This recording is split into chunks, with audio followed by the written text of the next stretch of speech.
Right. So while we start, I would want to just tell you a small thing that we would have come across the financial market at some point of time in our life.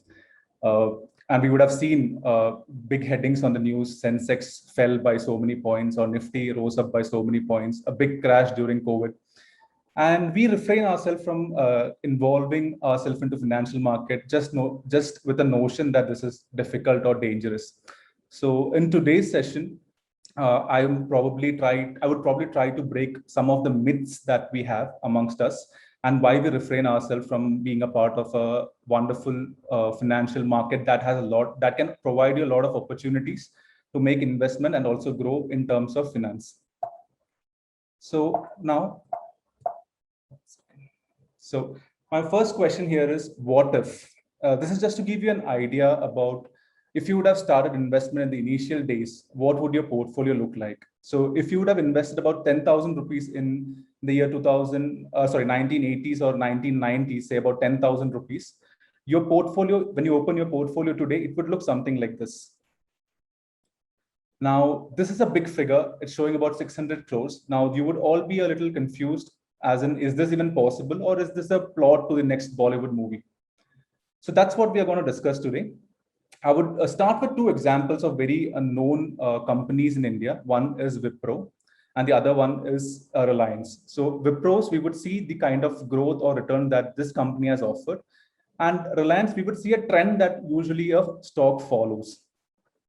So let's assume we invested about 10,000 rupees in 1980s. Now, again, this is very not exactly possible, because trading back in 1980s was very different from what it is today. However, just for us to understand this a little better, if we had invested 10,000 rupees, you would have around 600 crores, like I mentioned earlier. Or let's say 10,000 rupees was an amount that was not affordable by a lot of them, or that's a big amount compared to today's inflation and other values taken into consideration. 10,000 rupees would amount close to 7 to 8 lakh rupees in today's value. So now we know about 8 lakh rupees investment at a short is something that is practically a little difficult for most of us. So this is a situation that, considering we have done this in the past. So if we had, this is what, so let's assume not 10,000. If you would have invested about 1,000 rupees, it would still be 60 crores. 100 rupees would still be 6 crores. 10 rupees would still be 60 lakhs.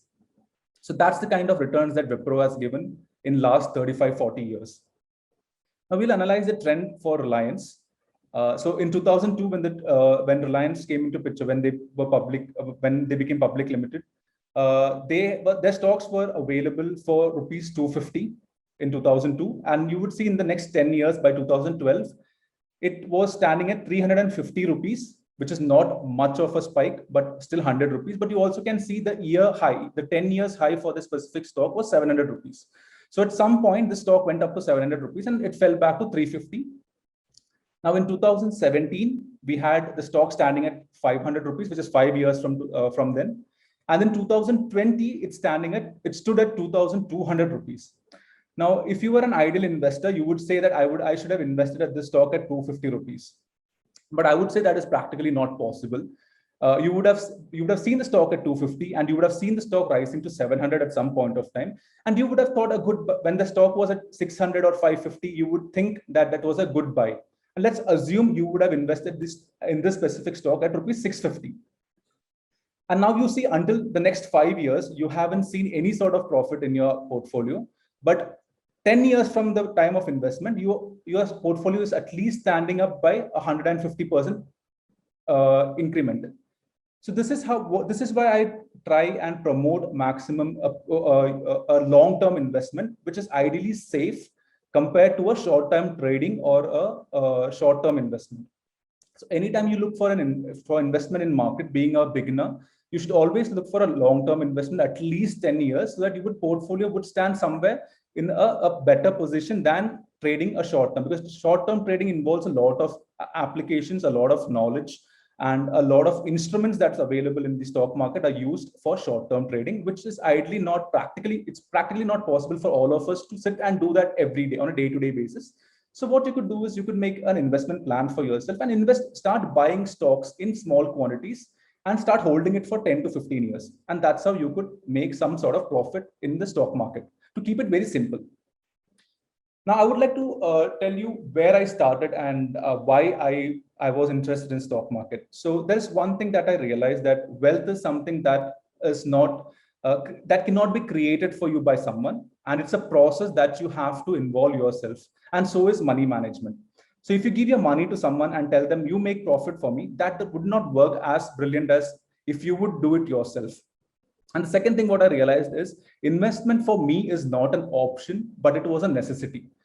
Now, we know that majority of us work in the private sector, and the conventional notions that every family has, this security that a government job could offer you, is something that we somewhere feel insecure. What would happen to us after we retire, or what would happen to us post 50? So that is a question that haunted me, and which is why I thought, when at my prime, I would start investing into stocks, which would give me a decent return by the end of 40 years, or 40 odd years. By the time I'm retiring, I have enough funds in my account to take care of my retirement. So that is my long-term goal. So I started working towards it, and that's what brought me to stock market. And I would be very open and frank with you. If you would ask me if I could invest a lakh at one shot, I would not do that. I'm someone who invests in small. I would buy one quantity of stock, or I would buy lots of 10, 15, 20, depending on my purchasing power. I keep accumulating stocks so that at the end of 40 years, I would have at least 2,000 or 3,000 quantity per stock that I am intending to hold.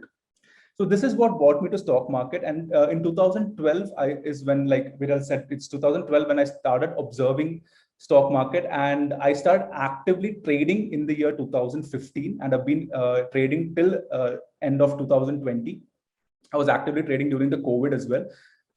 And post which I took a small deviation from a trader on the stock market. I diverted towards cryptocurrency. So now I still do invest for a long-term basis. I still have my long-term goals in place, but I more or less look into cryptocurrency as another means of investment. Now, I would like to bring in some examples or the conventional notions that we have about stock market, and why families or your friends do not encourage anyone to involve into stock market. And there is a valid reason why they don't. So the first thing is, when we relate to stock market, the first thing that people think is it's gambling, but it's not. And that's exactly what we will find out toward the end of the session. And there are a lot of misconceptions that people have got into their mind, and the valid reason is the history of stock market. We know that SEBI is the regulatory body for NSE and BSE in India, which are the two stock exchanges that we have. And it was established in the year 1992. So until 1992, the stock market was very volatile. It was in the hands of individuals. There were a lot of scams that we know. The most famous of the scams were the Ketan Parekh scam and the Harshad Mehta scam. So these were the most notorious two scams that we witnessed in stock market. And then we also have seen the recession, 2008-2009 recession, the pandemic fall, and then we had the dot-com bubble. So we have seen a lot of crashes which actually keep people away from stock market. And the second point is, earlier days when the stock market was in place, you had to go to the stock exchange or had to depend on a broker to buy and sell stocks. And you had to take a physical delivery of this shares. And this was a time consuming and also not very secured as a process. It was not very secured. So basically, the people were very scared. What if I lose these stocks, or what if it get burned or it get damaged? Will I get the money? So these were all questions that people had, and it involved. So buying and selling stock involved a lot of time that you had to spend to procure a specific stock. And also, back in 80s, you only used to get stocks in a lot size of 100. So you couldn't buy a individual stock, but you had to buy a lot of 100.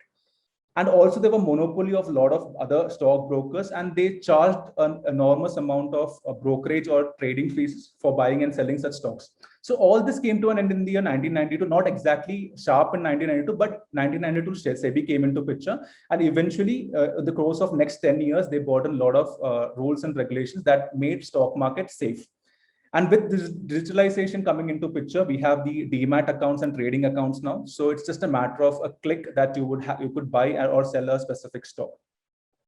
So now the scenario has changed from 1980s. Now you don't see any sort of. I would challenge if someone could come up and say if there was a stock market scam in last 10 years that happened, because it's highly regulated. The banks are accountable, and it is as safe as having money in your bank account. And in fact, it is even more safe because here you don't have to worry about demonetization. Now, I would want to answer three questions here, or ask you three questions here: when, what, and how. So when do I invest? How do I invest? And what do I invest in? So this is the three questions that anyone would come across when they start or wanting to invest into a stock. These are the three questions that they would come across naturally. So first, I would want to tell you, like, what do I invest in? So you invest in things that you see around. For instance, you go to PVR and you see a movie. You know PVR is very famous, and you think that is an establishment that could last and make a lot of profit. And you see a lot of people going to PVR to watch a movie. So that's a successful establishment, you think. You do a little bit of research of yourself to understand their P&L statements, and then you decide to invest into PVR. You would see some trend. For instance, when there's a blockbuster movie release, for example, when Bahubali was released, PVR stocks went up by 100 rupees. When during Eid time, when Salman Khan's movie released, the stock goes up by about 50 to 100 rupees, depending on that this market sentiments at that point of time. So you would see a specific pattern in this particular stock. Now, later when the pandemic hit, when all theaters were closed, OTT platforms came into picture. Now it's questionable. Is this a good buy for me in next 10 years? Would theaters shut down completely, or will OTT platforms and theaters would have they would go parallelly with each other, making sure the entertainment business is equally split. Now, this is a decision that you will have to make. So this is how you analyze a specific stock that you want to buy. Or let's assume you go to Bata. You have seen Bata has been into picture for over 40 years. So and you know your parents are very confident with Bata. There were times when people only wore Bata company shoes. So you could invest into Bata if you think that's a good buy. You can invest into Hindustan Unilever. Now that pandemic is in place, you have a lot of pharmaceutical companies into picture, like Biocon, say Aurobindo Pharma. These were pharmaceuticals who were trying to bring out a lot of new pharmaceutical medication during the initial time of COVID. They were largest suppliers of paracetamol at that point of time. So their investments and their P&L statement improved during the COVID time, and a lot of people invested in it. So that is another way. Also, you could look at investment in a different in a different spectrum altogether. For instance, during COVID, we had this lockdown. People chose not to travel in public transportation.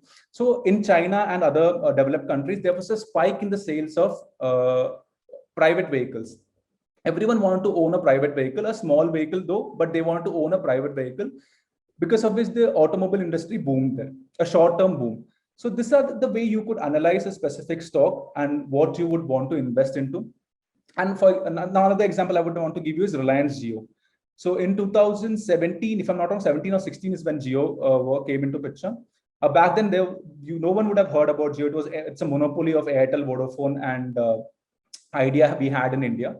All of a sudden, Jio came into picture, and you know how Reliance, and that's one of the reasons why Reliance Industries stock price is standing at 2,200 in the year 2020.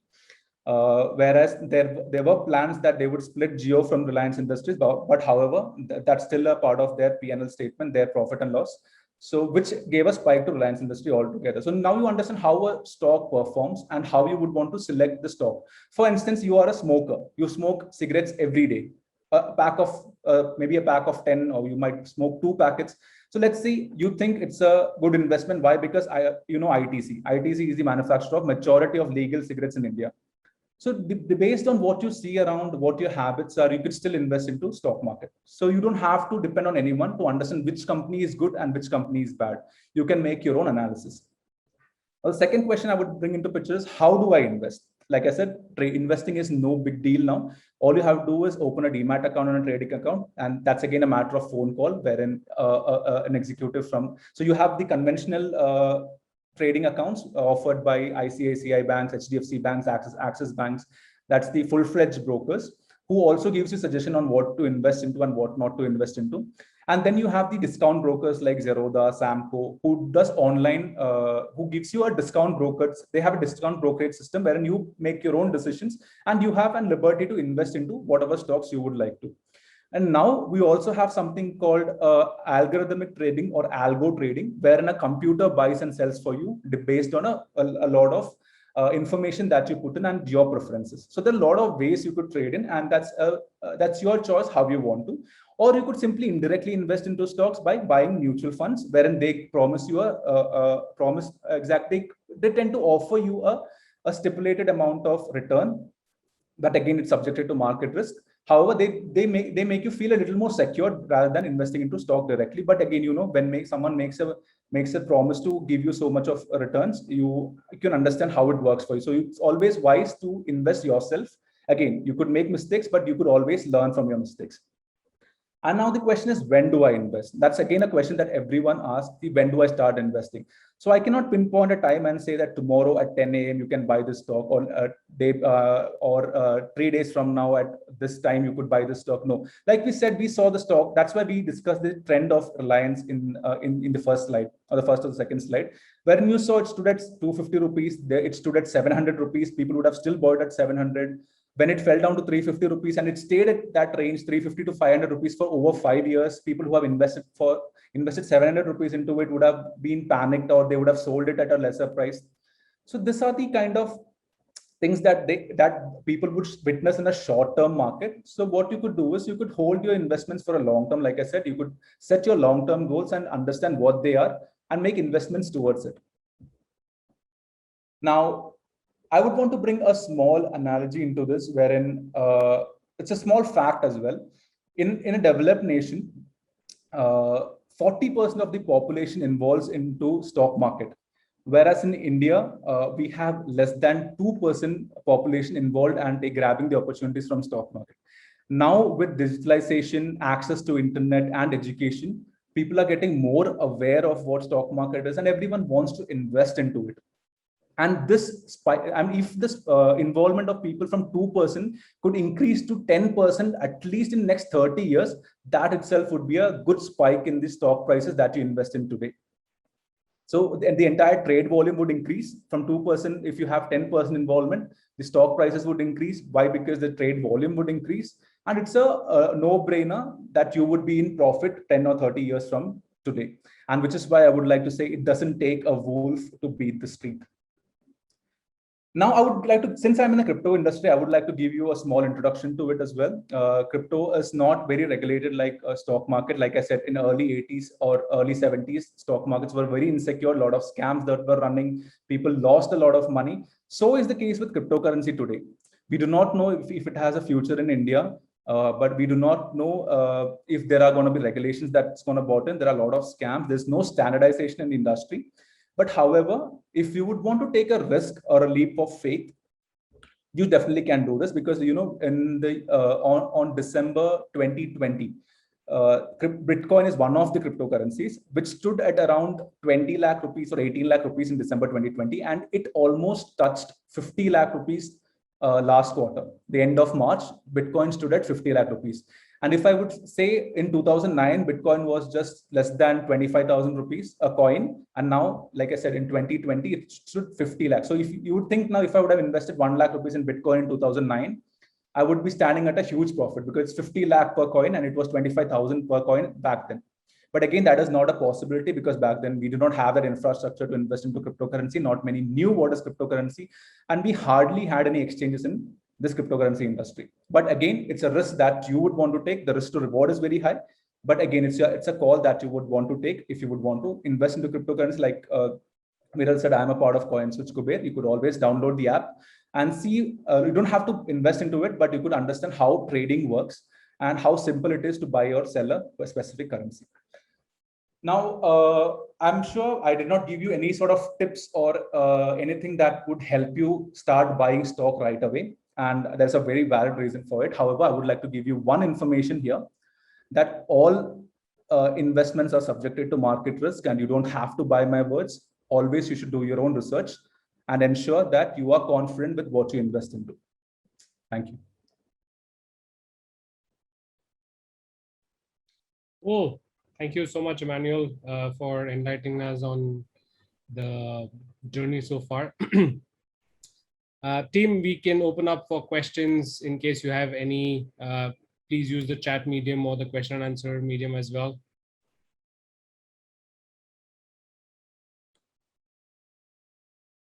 Yeah, very informative. I really want to give it a shot, though we have, at least I have lost in past. So Sure. wherever I had invested, it would just go down. Yeah. And in panic, you just kind of sell at a lower, price. So you try to save whatever you can. Right. Would you be comfortable telling what did you invest in? I can't, I think Suzlon, this was way back. Okay. Way Right. back. Again, 10 years, there's 10 a years. tendency people have to invest into something called a penny stock. People invest in stocks that's less than 100 rupees. They say, I would invest into a stock which is 10 rupees, 20 rupees. And even if that would hit 1,000 rupees, a big lot. But the fact is that penny stocks doesn't grow. There's a reason why it stands at 10 rupees, because there's no demand for it. It's a clear demand to, it's a buy sell. So you have a lot of sellers, the price of the stock goes down. You have a lot of buyers, the price of the stock goes up. It's a simple thing altogether. So if there are stocks that standing at 10 rupees, 20 rupees, or 100 rupees, those are stocks which are not worth putting your time into. You should always look at probably stocks that are in the Nifty 50 companies. Say the top 50 companies standing a good return, for example, Bajaj. What you could also do is when you decide to invest into a stock, you could bifurcate what you want to invest into. You could select sector-wise: automobile, pharmacy, entertainment, and then you could go for non-banking NBFCs, non-banking financial sectors. So you have Bajaj Finance in that sector. Then you have FMCGs like Hindustan Unilever, and then you have industrial companies like the very famous Reliance. Then you have the banking sector, the private banks and the government banks. You would see private banks stands at around 1,000, 2,000 rupees range is the stock price of ICICI Prudential, ICICI Bank, Axis Bank. They start at around 1,000 plus. On the other hand, you have stocks like SBI, Canara Bank, which stands at 350, 250, 200, 180 rupees. So you have to categorize on what you actually want to buy. For example, ITC. ITC is a very undervaluated company that, according to me, it sells a lot. That's the only company that, one of the companies that sells legal cigarettes. And also they are very diversified. They are not only into cigarette, they are into hospitality. They are into the bookmaking. They are into a lot of other sectors. But still it is undervaluated. But one of the stocks that gives you high dividend, it gives you a dividend up to 5%. So even if the stock price doesn't move, you can still make some sort of returns through dividend. Yeah, those are good inputs. I think I'm going to try my hands again. Sure, you should. Is this a good time? Because you know how the market right now and how the situation. Right. Now, I would want to answer that with an example here. During COVID times, like I said, the market fell down to close to 9,000 Nifty. From 12,300, it was standing a high of 12,300. It was an all-time high. From there, Nifty fell down to 9,000 points. So people saw their money getting drained in no time. And they, in a panic, people start selling their stocks, panicking a lot. Now, but today, if you say today's Nifty is standing at 14,900, that is above the previous high, which we had pre-COVID. And it also stood a high of 15,493 a few months back. So you see people who have held their positions would have still made profit. So I would suggest is whenever you see a fall, so you would want to add on to your portfolio. You make more additions. I see. But again, you would be able to do that only when you're confident in what you're buying. You would have taken random suggestions from someone and they say that you buy this, you buy that. You do not know what the company structure is all about. You do not know what the company's profit and loss is, what their mode of operation is. You do not know any such information, but you blindly invested into something just because someone said you should invest into. That's when you would panic. I would say Reliance stock was standing at 1,300 and during pandemic, it fell down to around 700 rupees. But I would definitely say even not COVID tomorrow, even if there is a war, I think Reliance is one of the companies that could still survive. Yeah. One of the companies that is backbone of our nation. So that's a company that would still survive. And I would want to take a risk. And if Reliance is not in the picture, I would rather not live because I would not be alive. Because that's the kind of empire that they have built. If Reliance can't survive, I don't think any other companies could survive. So if you have confidence, what you would have done when the prices fell down, you would have added more stocks into a portfolio and you would have built a better portfolio by today. All your losses would have been covered by now because like 700 rupees to 2,200. So you see almost 120, 25% profit overall in the span of 6 months. True. True. There are a couple of questions, Viral. Maybe you Yeah, in can. fact, there are a lot of questions. So the first question that came in on the chat from Syed Inzamam, best stocks to invest in. Okay. Uh, over to So I you. think I've already answered that in the course. So, like I wouldn't suggest a specific stock, but like I said, you could categorize on what stocks you need to at least pick at least 5 to 6 sectors. And let's assume you go to the street, you would see a lot of TVS budget vehicles running on the road, right? So you know that it's good in its commuter mode bicycles. And more, we have what our nation 70 to 80% of the people are middle class or below that, so they would always afford a commuter class vehicle, and that is going to be there for next 20 to 30 years, and they are going to make their profits out of it. So that's how you think. So you select Cool. at least 5 to 6 sectors and start investing into companies that you are comfortable with. Yeah. So diversify your diversified investment then. Well, very well said. Yeah. All right. Next question then. Is it better to invest in big companies or it's better to start with small companies?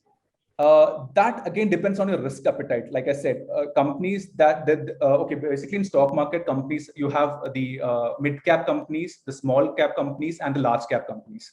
So large cap companies are already established companies. People are interested to buy those stocks, and that's exactly why the stocks are evaluated on a higher side. So what you could do is you could have a mixture of the large cap companies, mid cap companies, and small cap companies. So you have your portfolio is very balanced in that way. And if you have a sector wise loss, so if the mid cap companies are not performing really well, you still have the large cap companies to make your portfolio look good. And in case if you're lucky enough in the stocks that you have invested in small cap companies, if they have a rise, that will also add on to your portfolio. Nice, interesting. All right, so moving on. This is a very interesting question. I'm not sure if I've heard of this before. Could you explain how to read the Japanese candle? Oh, yeah, it's actually a candlestick pattern is one of the charts that we follow in stock market. And this is to understand the exact price of a stock at a specific point of time. So when you talk about a candlestick pattern, you have a body of these candlestick, and then you have a wick to it. So the wick is nothing but the fluctuation that you had, and the body shows the previous high and the previous low. So it's a little complicated, and this is used for technical analysis for short-term trading. Right.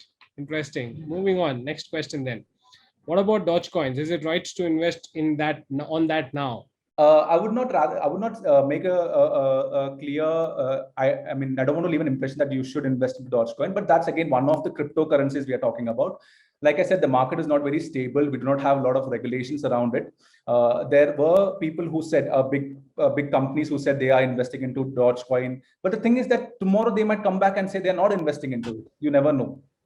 So that's a risk that you would want to take. Like I said, if you personally ask me, to be very honest on an investor point of view, I wouldn't invest a major chunk of my money into crypto. So for instance, again, like I said, diversification is very important because I don't want to miss out on my opportunities in crypto industry. So let's assume I want to invest 5,000 rupees a month. I would invest 4,000 rupees in stock market and 1,000 rupees in cryptocurrency market. So I would want to reduce my risk there. But if you're a person with a lot of risk appetite, you would want to invest 4,000 rupees in crypto and 1,000 rupees in stock market. That again, it's very personal and an independent decision that you have to make. Absolutely. And I think the next question is a very, it's a repeated question from the question above. How about Bitcoins? I think you answered that already, Emmanuel. We'll probably move to the next one.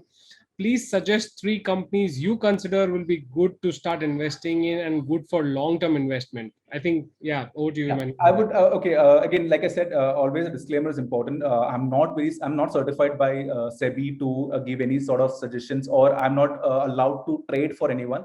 Let's make that very clear. But if you ask my personal investments, I would always like investing into ITC because I feel it's an undervaluated company. Then I recently invested into Kalyan Jewellers. They had an IPO that recently came out. Then we had, I invest into Hindustan Unilever, Bajaj Finance, IndusInd Bank. That's one of the stocks that made my portfolio look really beautiful. Then, of course, I'm investing into Reliance. I'm investing into Biocon and Aurobindo Pharma. These are some of the companies that I regularly invest into. So you see, most of the companies are large cap or mid cap companies. All right, cool. Next question. How about mutual funds instead of stocks? See, mutual funds are nothing but it's again involvement into market. It's just that you're indirectly involving into it. Like I said, you can have a portfolio manager for yourself. So for example, I'm filthy rich. I don't want to waste my time around investment. So I hire someone to invest for me. So that's something that rich people do. But being a middle class individual, that's something that we cannot think about to afford a portfolio manager for yourself. That's where the mutual funds come into picture. They give you a preset plan or a preset program for you to make payments. It could be annual payments, a monthly payment, or whatever you are comfortable about, and they have their fund managers to make investments for you. So what they do is they collect all the funds from all the entire crowd, they pool the money, and then they make their investments based on your specifications. So they would ask you, would you like to invest into mid cap, small cap, or large cap? So you would say, I would want to invest 25% into small cap, or 50% into large cap, and 25% into mid cap.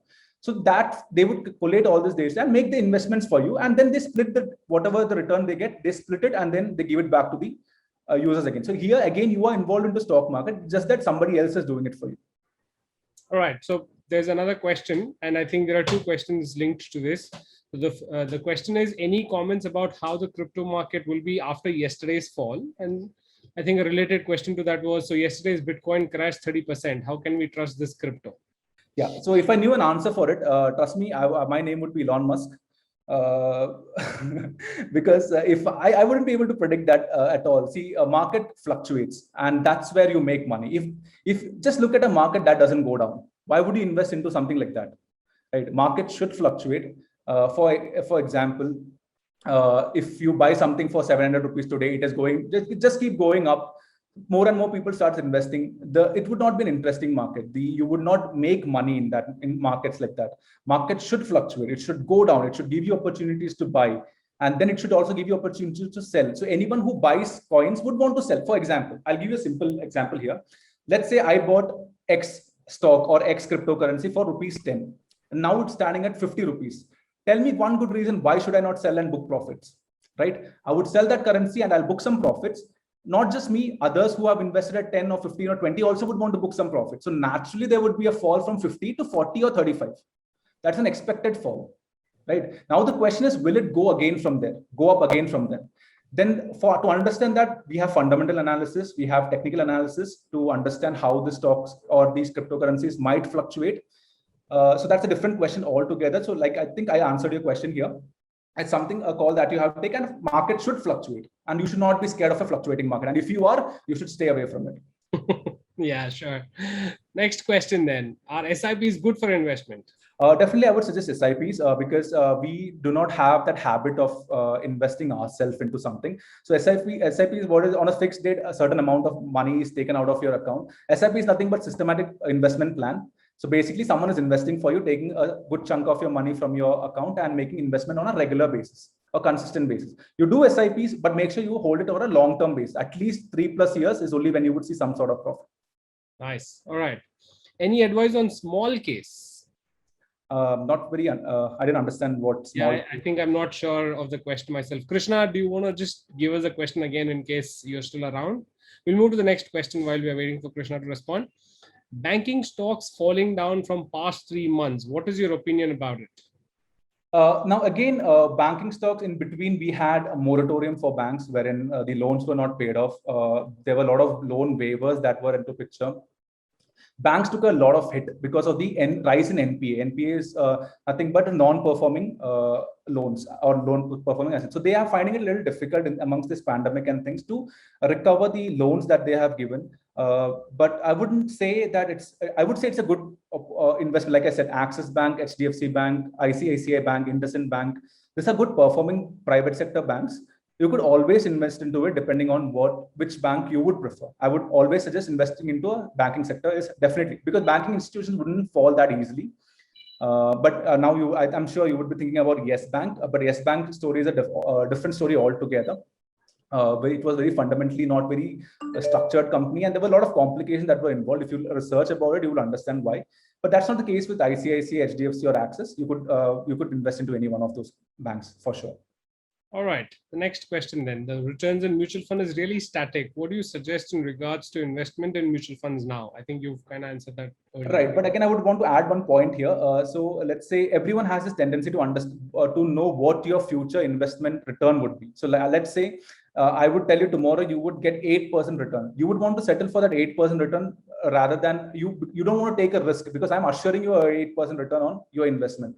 But when you invest in the stock market directly, you do not know what your return could be. It could be sometimes, if you have not invested wisely, it could be less than 8%. But if you are a wise investor, it would stand way beyond that. But again, mutual funds is something that to keep you secured, and definitely is something that is required. Like I said, you should diversify your portfolio, not just directly investing into stock. You could also invest into mutual funds along with direct investments. All right, moving on. Any suggestions on currency to hold for long? See, I think this is kind of repetition. I wouldn't make any suggestions specific to currency. Because, yeah. Can you suggest a good brokerage platform for stock markets? Sure, you could, if you want, if you like discount brokers, you could go for Zerodha, but that's one of the leading platforms where the user interface is extremely simple. A newborn child could buy and sell stock on that specific application. Very reliable. On the other hand, if you want a conventional stockbroker, you could go for ICICI Direct. That's my personal favorite. But again, the app and the trading platform is a little complicated. You need to understand how it works. Is only when you would be able to buy and sell. Not as easy as Zerodha. But I would say to start with, you could start with Zerodha, a discount broker. But eventually, depending on your trading appetite, you could switch to a full-fledged broker. Nice. Viral, sorry to cut you here. Yes, I think there's a question from Darshan, a very conclusive question. So how the do question you know what stocks to invest in? Is there a thumb rule to know before choosing to invest in a stock? How do we do the market research? Yeah. So there are various agencies that release the profit and loss statement, and basically I wouldn't say we do not have a textbook, because if we had a textbook, this would be easier for everyone to invest into. It's basically you have to utilize the resources that's available online. And there are quarterly results that companies publish. You could check their quarterly results, understand what their strategies are for the upcoming quarter.